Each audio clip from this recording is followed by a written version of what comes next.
Welcome to Relationship Unscripted. I am that dude, Coach Kenn. I'd like to welcome everyone to podcast number 1. Now, let me be clear. Let me come off the top. I know I said the podcast would be launching in April. Now, if you were on our mailing list, you would have already known it was never going to launch in April. It was always going to launch early. We just didn't know what early was going to look like. So the reason you didn't know this podcast had launched early is because you're not on the mailing list. How you can get on the mailing list is simply emailing me, the team, at coachkennpodcast@gmail.com. Again, I want to spell that out because, again, people always spell Ken with one N. I spell it with two. So CoachKennPodcast@gmail.com. Again, Coach Kenn Podcast, all one word, at gmail.com. You will get to the team. And if you got some feedback for me, absolutely. Go ahead and let me know what that is. If you have some ideals for podcasts, we can get into that as well. But today, podcast number 1, we're coming out the gates with a suggestion that actually was sent into us. And since the suggestion was sent into us, we talked about it amongst our team and we said, you know what, let's dive into it and see what it is.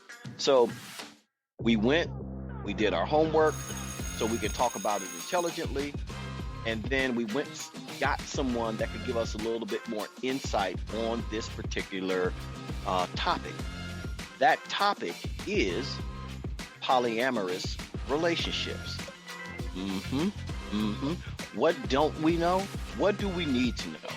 We're getting ready to find out. Now, what we did understand is that there was a breakdown from, you have open relationships, you have people out there with side chicks, side dudes, which is a podcast coming up, by the way, and you have just these different types of relationships. So what is it about polyamorous relationships that we need to understand?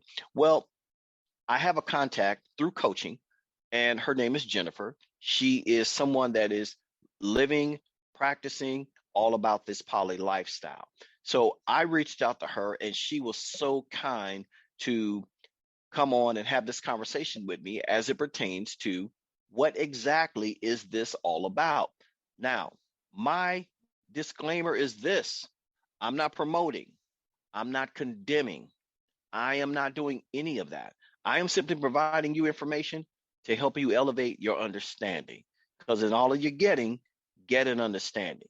And so that is the lane that we're coming from. And we're getting ready to talk to her right now.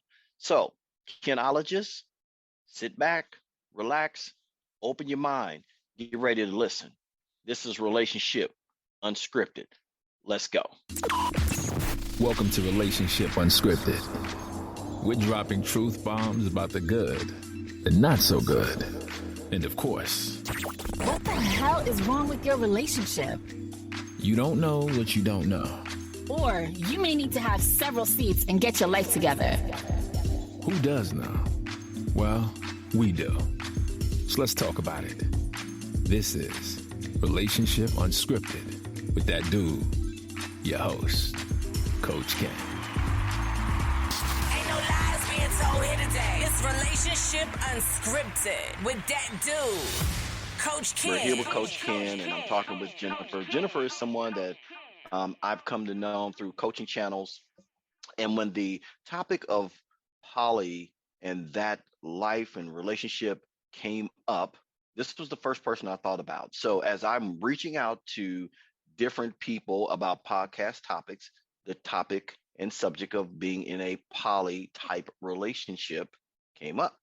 So I want to make certain I'm providing information that's relevant, and that's why we have Jennifer here with us. Now, Jennifer has agreed to go ahead and answer a few questions for me, and then in the course of answering these questions, we're going to dissimulate some information, some poly relationship type information, and we're going to see where we go with this. Now, she has no idea what I'm going to ask her. I have no idea how she's going to respond. So we're all getting ready to see how this is going to turn out. Jennifer, how are you? I'm great. How are you? I'm well. Welcome to the podcast. Thank you for doing this. I greatly appreciate it. Of course, of course. Let's start with this. You're East Coast, of course. I don't know if being in a poly relationship is different based upon where you are in the country. I'll expend my brain to assume that it doesn't matter where you are. This is a thing. So I'm going to come out the gate and ask you, what is it about poly relationships that people probably don't understand? Well, I think that people don't understand poly relationships for a couple of different reasons.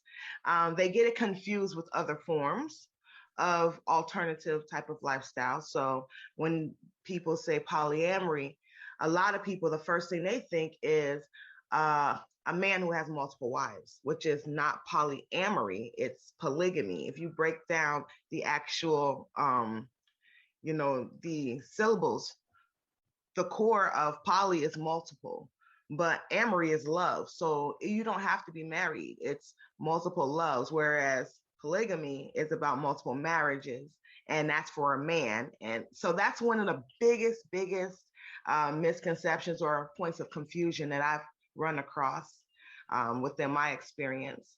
And also, we are pretty much raised in a monogamous society. So a lot of people automatically think anything outside of the norm or the average or what we're used to seeing is wrong. There's a problem with it. So, and it also runs into a little, I don't want to go deep into this, but it does run a little bit into the religion thing as well, because most of the religions on the Western side are saying monogamy, monogamy, monogamy. So now just being in a polyamorous relationship is like a religious conflict sometimes as well. Gotcha. Oh Lord, she done brought up the church. She done We brought up don't the want to church. go too deep there. But just being, having that as a background as well, growing up and everything, that definitely is a point of internal conflict at times. And I think that's interesting. So this is the precursor for Jennifer, for myself. Don't come for me. Don't come for her in my comments or anything like that. This is her opinion. This is her decision. This is her life.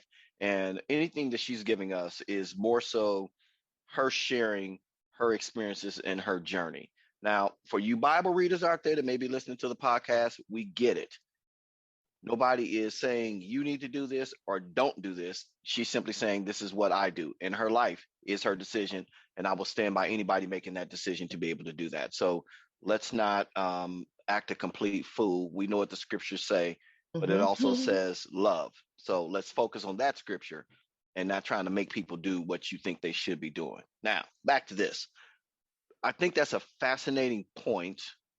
I think that the relationship aspect, whether you for or against this type of situation, is something that I don't think a lot of people think through from the aspect of monogamy. And what I mean by that is that it's hardly ever questioned.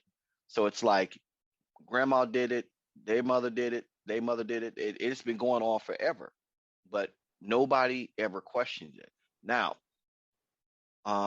polygamy is actually biblically based. Again, like you said, I'll use your line.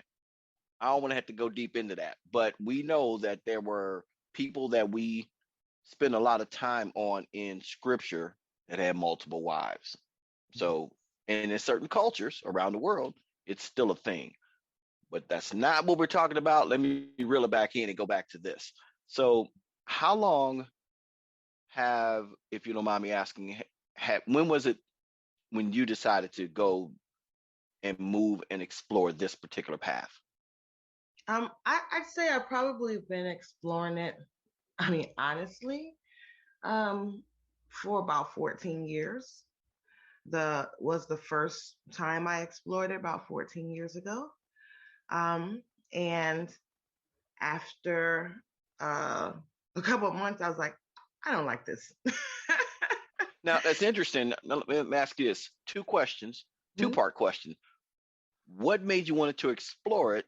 What made you didn't get to the point where you're like, I don't know? Can you answer that for me, please? I was with a partner who was not fulfilling my needs. And are we saying physically or mentally, emotionally, I or would a say more combination? so emotionally, and a combination, but mostly emotionally. Okay. And then when I found another person, and I'm bisexual, so I found another person who actually filled in the spots. And so I was like, So I originally tried to break up with my original partner because all I knew was monogamy as well. Mm-hmm. Until they said, I'll let you have a girlfriend if you just stay with me. So I said, So I had to think on that for a while and say, let's see. Now you got my head going. I'm like, how do you retort? What do you say to that? When it's like I'm like, you're I trying to guess break up let's with give it a somebody. try. I guess. I mean, what do you say to someone when they're like, you know what? I'm imagining how that conversation would go in several situations. It's like, you trying to break up with this dude. He's like, all right, I'll tell you what, you and dude can still kick it as long as me and you can still be together. And again, I'm still, even though I've done my research and I'm understanding all this, that's hard to wrap my brain around. And So see, this is the thing. Everybody has different rules when it comes to it. There's no set. Monogamy is pretty clear, okay, but when it comes to polyamory, there's different rules. And it's about you and your partner coming up with what rules are going to work for you guys and that you're going to agree to. It's like a contract. And so the basis of polyamory is ethical non-monogamy. Now you okay, have people. now wait a minute, you got to break that down, please. I'm gonna break it down. Okay, all right. You have people running around here with non-monogamy in these streets. But pretending to be in a monogamous relationship, so AKA cheating. So that is non-ethical non-monogamy. So ethical means all parties involved are aware of the situation and have agreed to it. That's what the basis is. Okay, now she dropping some nuggets here, y'all. Y'all getting this free on the Relationship Unscripted podcast. I'm gonna try not to go too deep, but it's a lot. It's good stuff. It's good stuff. Now, again, I think you touched on something, and I think that I just had this conversation the other day. You have triggered a thought because we're working on a podcast about quote unquote side chicks, right? And again, being in a poly relationship actually alleviates the need for a side chick because everybody is in the agreement of what we're going to do. Now, normally in a side chick situation, whoever the dude is or whoever the person A is and the side chick, they know what's happening. And then you have the other person who probably is not aware. And so that is what makes it unethical, correct? Okay. Now, what's interesting about this, as you describe this poly phenomenon that I'll call it, I remember back in the day, older people used to know their man had a family or somebody else on the other side of town or another situation happening. But as long as he were to come home and take care of his duties there at home, it's kind of like you turn the blind eye to it. And I think to a degree, in my mind, that was a poly situation, probably just not defined, but it was. So it sounds like from a history perspective, it's always been kind of that way for men, where they were able to just move about the cabin as they need to. And now, would you agree, or can you speak on the fact that it sounds like this whole poly situation might be far more empowering for women than it would be for men? Can you speak on that, please? Yes, absolutely. It is. And it is. I would definitely say that is the difference when you're talking about, how things were in the old days and, they had their multiple. You never found the woman who had multiple families. She wasn't over here with Billy Joe and then goes over here with Joshua on another week. No, women never had that. So in this situation, it's different. You know, it's very different and it's very empowering. There's only like very few societies where women have multiple husbands, and that's called polyandry. But yeah, there's very few situations. But when it comes to polygamy, when it comes to polyandry, those things, the other people, like the other wives, they're not in a romantic relationship. They're more like siblings, sisters, friends, partners, like that, but there's no romance involved. So that makes a big difference with polyamory too, is because there's different structures, and a lot of the structures, everyone's a partner together, you know. So and that's not something that's been seen. So that is empowering for women, for a woman to be able to choose. And that's like us taking back sexual sexual control, you know, of our bodies, and being able to say what we're going to do with our bodies, with our hearts, and with our relationships, with our lives, period. So that does, I definitely, I hadn't thought about that before, but it definitely does open up that feeling and that new experience for women as well. Ain't no lies being told here today. It's Relationship Unscripted with that dude, Coach Kenn. Coach Kenn.